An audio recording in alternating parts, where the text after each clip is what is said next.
Nunca más. Quiero que cruce los campos, los pueblos y la ciudad. Quiero escuchar sus bocinas sonando en las madrugadas. Quiero escuchar sus bocinas sonando en las madrugadas. Con notas de luz y tango por las calles urbanas. Quiero verlos en los Andes. Quiero verlos en el mar. Quiero verlos en las pampas. Y en el Chaco tropical. Quiero que vuelvan los trenes y no se vayan nunca más. Bueno, Hipólito Vieites, estación que lleva el nombre de un personaje bastante importante de la historia argentina. Nacido el 12 de agosto de 1762 y fallecido el 5 de octubre del año 1815, tuvo justamente una participación clave en el proceso revolucionario de Mayo. Básicamente fue un comerciante, incluso vivió en algún tiempo en Perú, donde se dedicó justamente a la extracción de un metal líquido bastante parecido al cianuro, ¿sí? Y posteriormente se ocupó justamente de poner una jabonería, ¿sí? La famosa jabonería de Vieites. Bien.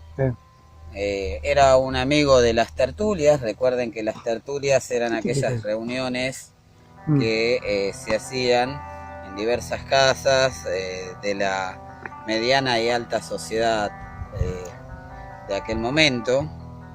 Mediana sociedad lo podríamos descartar, ¿no? Alta sociedad de ese momento.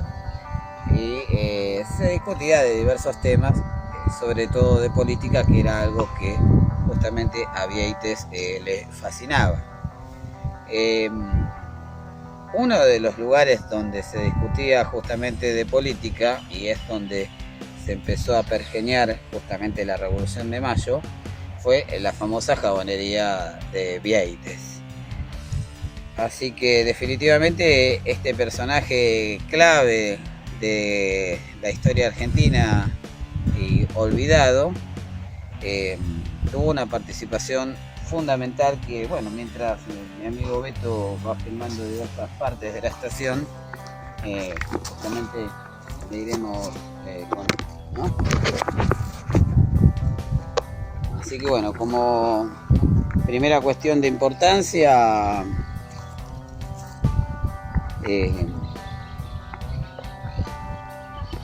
se destacó como militar, como periodista.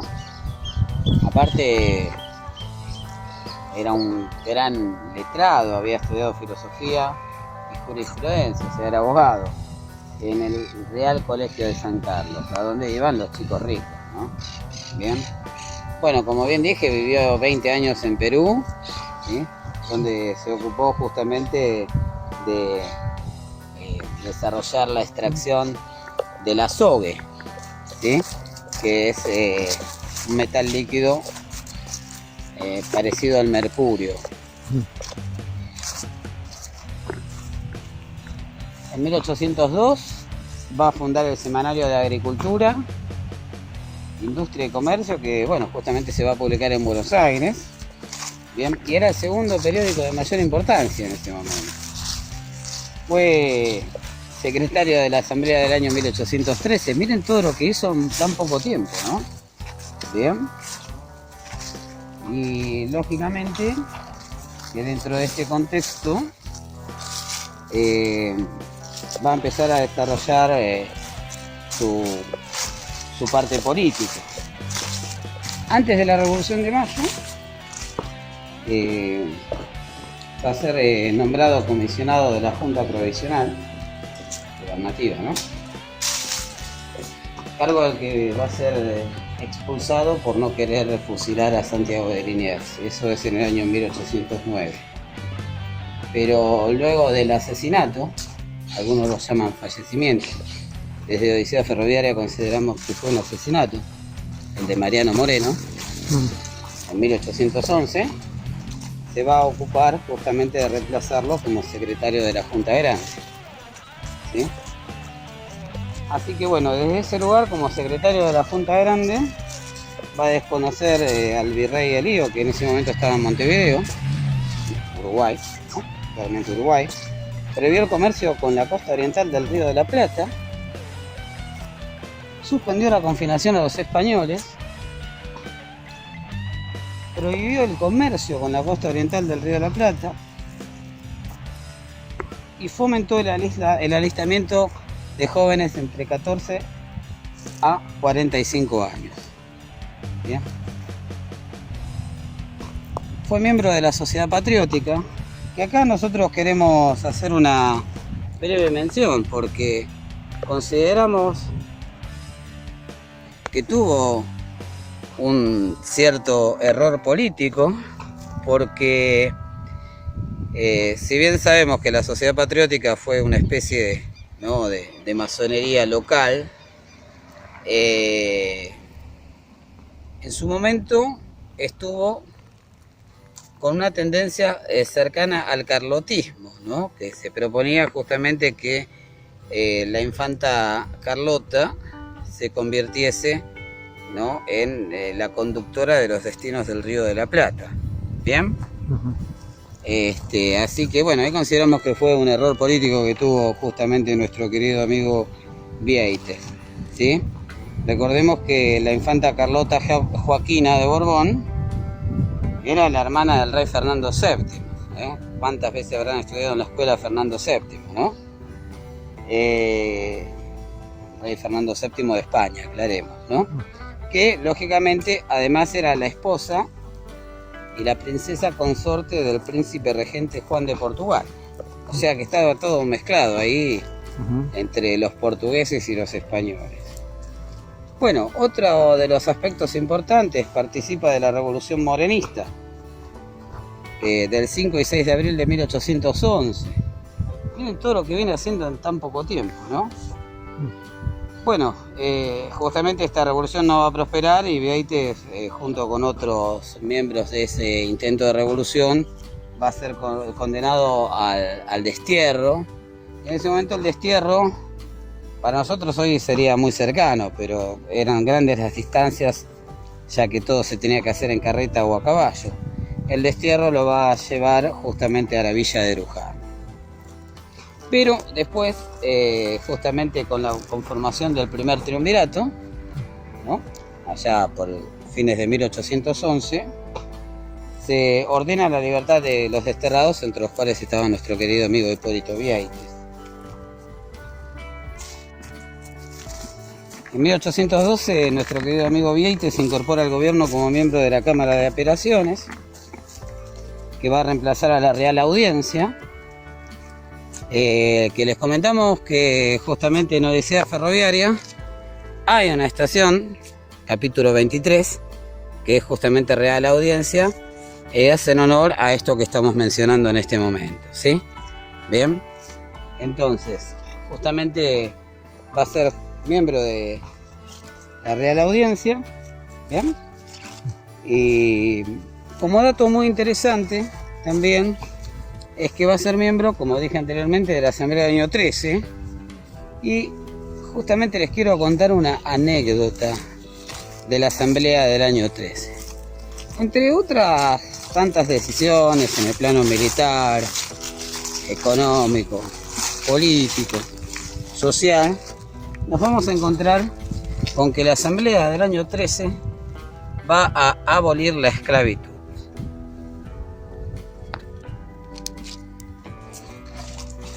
va a abolir la esclavitud. ¿Esto qué significa? Según la Asamblea del año 13, por votación general, todos los hijos de esclavos nacidos al 31 de enero del año 1813 pasarían a ser libres. Bien, no así para el esclavo, que lógicamente iba a seguir siendo esclavo e iba a seguir trabajando en la casa del patrón. Bien, el gran problema que siempre nos planteamos en Odisea Ferroviaria es qué macana aquel niñito, ¿sí?, que nació el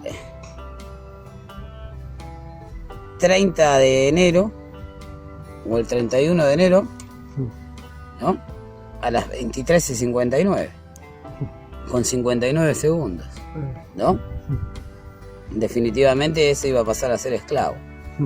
Bueno, tontería y broma aparte, justamente él fue uno de los que llevó adelante esta idea de terminar con la esclavitud en justamente la naciente Argentina. Bien, como cierre de todo esto, va a ser intendente general de policía en Buenos Aires y justamente fue aliado de Carlos María de Alvear, que en ese momento era director supremo. Un dato muy interesante sobre lo que es el cargo de director supremo. En realidad, los primeros gobiernos patrios pasaron por varias etapas y ninguno coincidía o ninguno podía darle arranque a esta naciente revolución. La primera fue la primera junta de gobierno, que duró muy poco tiempo y tuvo 11 integrantes. El segundo intento fue la Junta Grande, que ya integraba 22 miembros y ya tenía diputados del interior del país. Pero imagínense que no se podían poner de acuerdo 11, mucho menos se iban a poner de acuerdo 22. No se pueden poner de acuerdo 2 muchas veces. Así que tanto la primera junta como después la Junta Grande, ¿no?, dejan de funcionar. Se busca una alternativa. Y la alternativa es ser un gobierno de 3, triunvirato. Y así surge el primer triunvirato, que también dura poco tiempo. Se disuelve ese primer triunvirato, nace el segundo triunvirato, que tampoco puede ser efectivo, y es así que en 1814, fíjense cuántos años pasaron, nada, 4, y cuántos gobiernos o intentos de gobierno, y es así que nace justamente el directorio. El directorio era un gobierno unipersonal, de una sola persona, o sea, ya si uno solo no se podía poner de acuerdo a sí mismo era un grave problema. Y el cargo debía durar 1 año, nada más. Sin embargo, tampoco funcionó porque fueron muy pocos los directores supremos que duraron 1 año. Incluso hubo uno, que fue Álvarez Thomas, que estuvo 3 años, porque nadie podía agarrar ese cargo. Uno de los directores supremos fue Carlos María de Alvear, que lógicamente en este caso primo de San Martín y aliado de don Hipólito Vieites, ¿sí? Que definitivamente este proceso de gobierno duró tan solo 6 años, desde 1814 hasta 1820. Momento en el que tampoco funcionó el directorio, se terminó con una rebelión entre el interior del país, o sea, Santa Fe y Entre Ríos contra Buenos Aires, y definitivamente también se suprimió ese gobierno. Como para ir cerrando un poquito la historia de don Hipólito Vieites, ¿sí? Definitivamente va a ser procesado por abuso de la administración pública, ¿sí? Y va a ser desterrado otra vez, en este caso a San Fernando, ¿sí? Se le va a trabar un embargo de sus bienes, se le va a levantar un inventario de su biblioteca, y bueno, el nuevo director supremo que acabo de mencionar recién, Ignacio Álvarez Thomas, va a suspender ese proceso por su delicada salud. pocas semanas más tarde, nuestro querido Vieites falleció. En honor a este prócer olvidado de la historia argentina, este pueblo lleva su nombre. Y pensando un poquito, ¿no?, esta cuestión, por supuesto abuso en la administración pública, fue desterrado, se le hizo toda la historia que les acabo de comentar. Entonces, ¿qué le correspondería, no?, a Menem, Videla, Macri, Domingo Felipe Cavallo? Que eso sí la robaron de verdad, ¿no? Solá. Felipe Solá, el famoso Felipe Solá. Nos habíamos olvidado del payaso Felipe Solá. También, que aparece bastante en el capítulo 23, Felipe Solá. ¿Qué habría que hacer con ellos entonces, ¿no? Si a Vieites, que fue un verdadero patriota y prócer, se lo sospechó de cosas que realmente no hizo. Así que bueno, con esto terminamos el recorrido por aquí, con entrevistas y de todo un poco. Y bueno, traté de ser lo más escueto posible sobre la historia de Vieites, un poquito de la historia argentina. Y a veces uno quiere contar muchísimas más cosas, pero el tiempo, y mi amigo Beto que me dice que vaya cortando y que vaya redondeando, hace que trate de reducir lo amplísimo que podría ser este proceso histórico.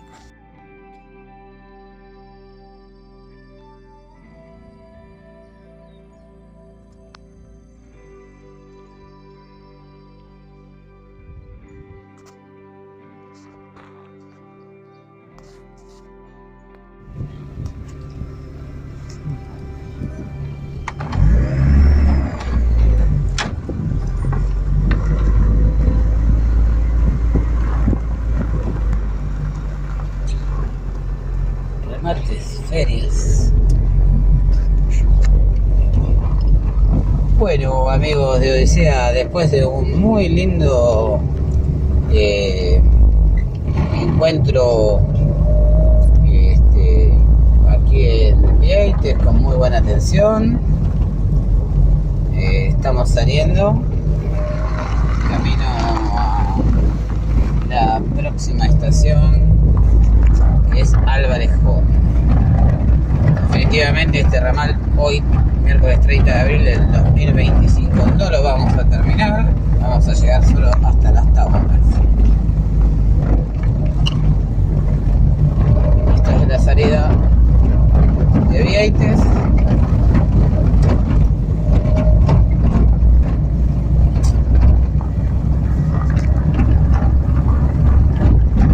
Como bien decía Nico, para tomarse un micro hay que caminar este kilómetro que estamos recorriendo.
bocinas sonando en las madrugadas. Quiero escuchar sus bocinas sonando en las madrugadas. Con notas de luz y tango por las calles suburbanas. Quiero verlos en los Andes. Quiero verlos en el mar. Quiero verlos en las pampas. Y en el charco